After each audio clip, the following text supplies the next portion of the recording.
Good morning, good afternoon, good evening, and welcome to what I hope will be the beginning of a very long and beautiful relationship.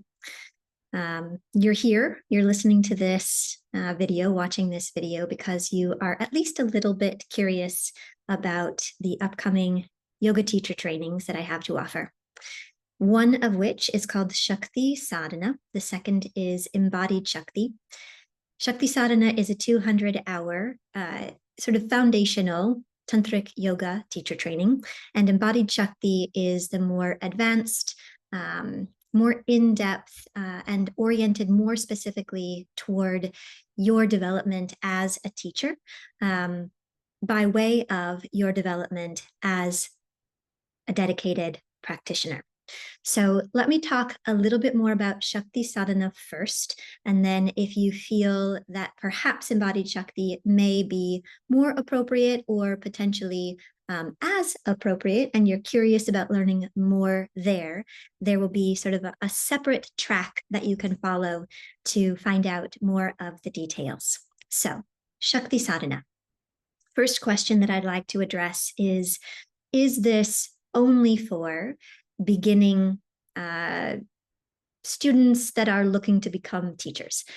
In other words, is this appropriate for you, perhaps if you already have your 200-hour teacher training certificate? Absolutely, yes, it is. I would say at this point, over the last several years, the vast majority of students that come to me are already certified teachers. Why is that? I think in large part because the average yoga teacher training these days tends to be more directed toward asana practice. So we're learning essentially how to become group fitness instructors, for lack of a better term. There is nothing wrong with that. It is, however, maybe less than what you may be seeking currently. So maybe you have already participated in a 200-hour teacher training and you've learned quite a lot about asana, the practice of asana, how to sequence, how to teach, things of that nature. And you find yourself wondering, what about the rest of it? Most 200-hour teacher trainings are required to at least introduce you to yoga philosophy. Things like the yamas and the niyamas, the 8 limbs of yoga, what we gather from Patanjali's Yoga Sutras, maybe a handful of other texts, but that introduction to philosophy tends to be pretty surface level, just so you know it's there. We start there with our first module with this question, what is yoga? We spend 1/10 of our training really diving into all of that. And then we spend the rest of our time exploring it in much more detail, much more depth, exploring the subtleties, exploring the nuances, and having experiences throughout the rest of the training to help us have a more embodied understanding of the answer to that question. So, if you're wondering, might this be appropriate for you? I've already done X, Y, and Z 200-hour teacher training. Yes, absolutely. I have a few students that have already completed their 500-hour teacher training and have come back to participate in the 200-hour, not just once, but have then taken it a second time, auditing the course in order for the fairly massive amount of information that is available through this training to have a chance to sink in to an even deeper level before moving on to Embodied Śakti. So with that being said, let's explore the first question of the 200-hour teacher training, Śakti Sādhanā. I just want to give you a tiny bit of a glimpse, leave the rest of it there for you if you do decide to enroll in the course, but I at least want to plant the seeds. So, what is yoga? If you don't mind, give yourself a moment just to ponder that question.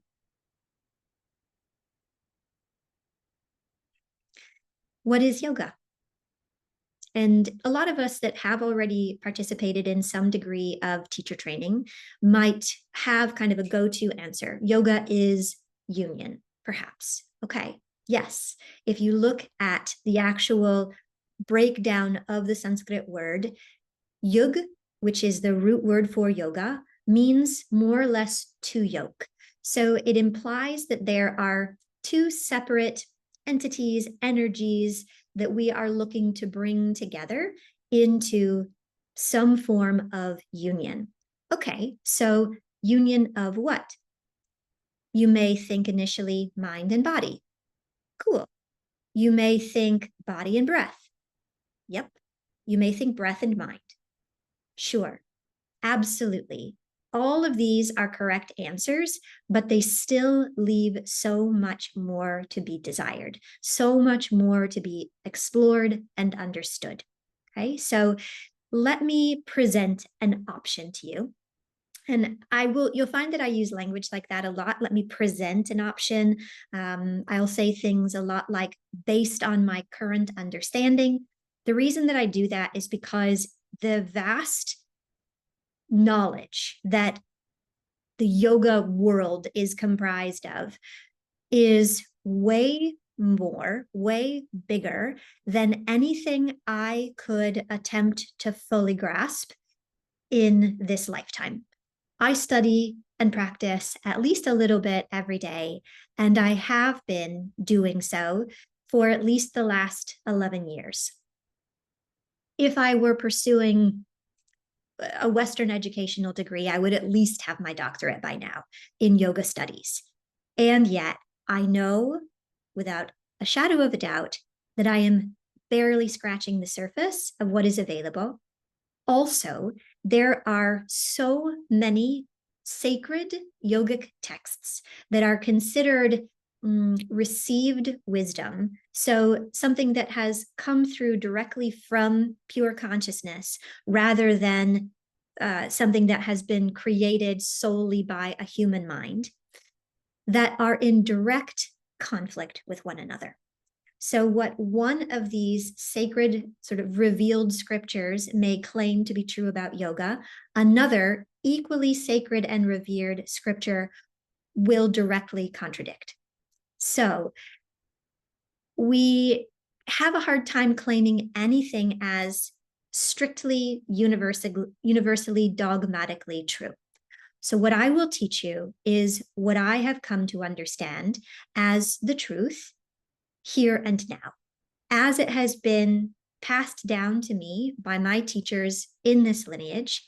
And I also firmly hold on to the right to change my mind at any time. And I encourage you to do the same. We won't learn one thing in this course and then be able to say definitively, that's it, there's nothing more to learn about this subject. Instead, we will nurture our ability to stay open, to resist the temptation to jump to a definitive conclusion, and rather stay in the mindset of curiosity, wondering what else is here for me to learn, for me to understand. Where can I continue to grow? So, back to this question, what is yoga? Well, according to the Yoga Sutras, which is a text that was written somewhere around 2,200 years ago by a sage that is now known as Patanjali. And again, sacred, revealed knowledge. So my understanding of that is that Patanjali is the one that codified this wisdom that has actually been around for much, much longer.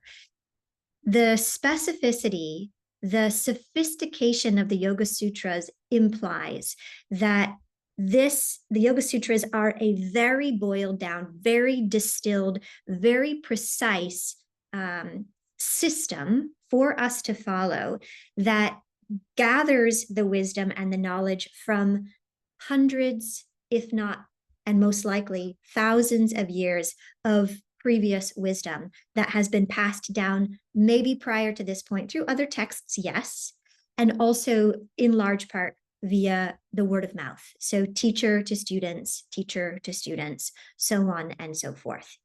So what does this one text have to say about yoga? The Yoga Sutras equates yoga with something called samadhi. Okay, so samadhi is the eighth of the 8 limbs of yoga, which we will explore in the first module of Shakti Sādhanā. So it's kind of the pinnacle of practice. It's the pinnacle of the experience of yoga. Samadhi is a state in which the human mind has become so purified, so essentially transparent, that it is able to perceive itself and to perceive that which illumines it. So the human mind becomes so purified that it is able to not only perceive the light of the soul, but become reabsorbed into it. And the soul itself becomes reabsorbed into its creator, the divine, universal consciousness, absolute reality, God, perhaps.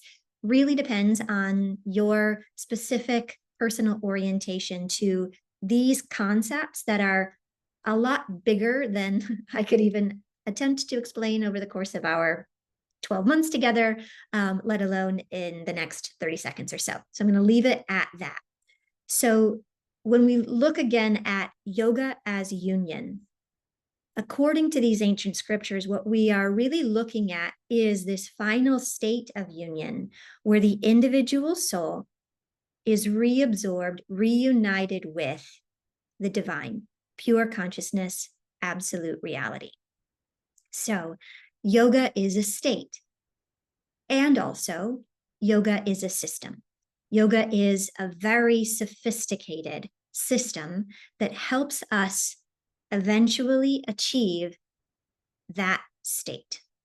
Okay, so yoga is this system of uniting, of overcoming duality, which we can understand as pairs of opposites, right and wrong, this and that, hot and cold, light and dark, me and you, us and them.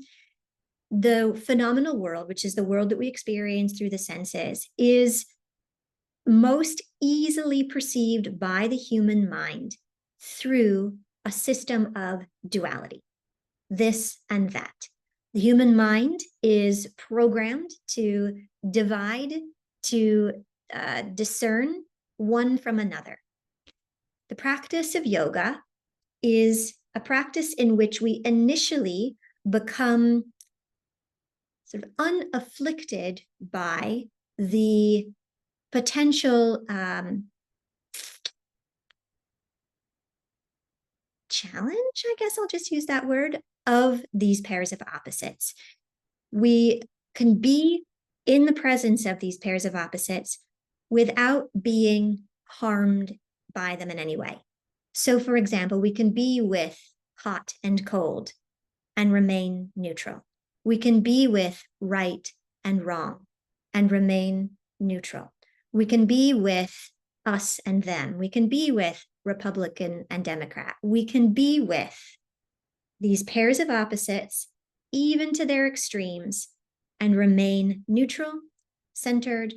We have full establishment in our equanimity, and we can navigate the world accordingly. This equanimity, this neutrality, then paves the way for us to be able to be present in the phenomenal world and also become more and more and more firmly established in our inner world, which will eventually lead us back to the soul. The soul will lead us to the divine.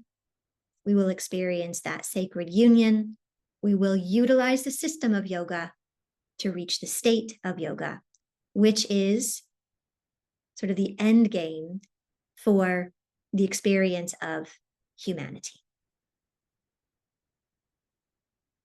I think that's it. There's a lot of very lofty ideas here. And I love that about it, because it's both a collection of high ideals and somewhat difficult to grasp initially philosophies, but then it's also this very practical, pragmatic system that moves us gradually, step by step, in the direction of being able to not only comprehend, but actually experience the beauty that these philosophies hold. If you'd like to learn more, stay tuned. Very shortly, you will be given the next little video chat that will help us to understand Module 2 of Shakti Sādhanā. If you have any questions, please feel free to reach out. And thanks so much.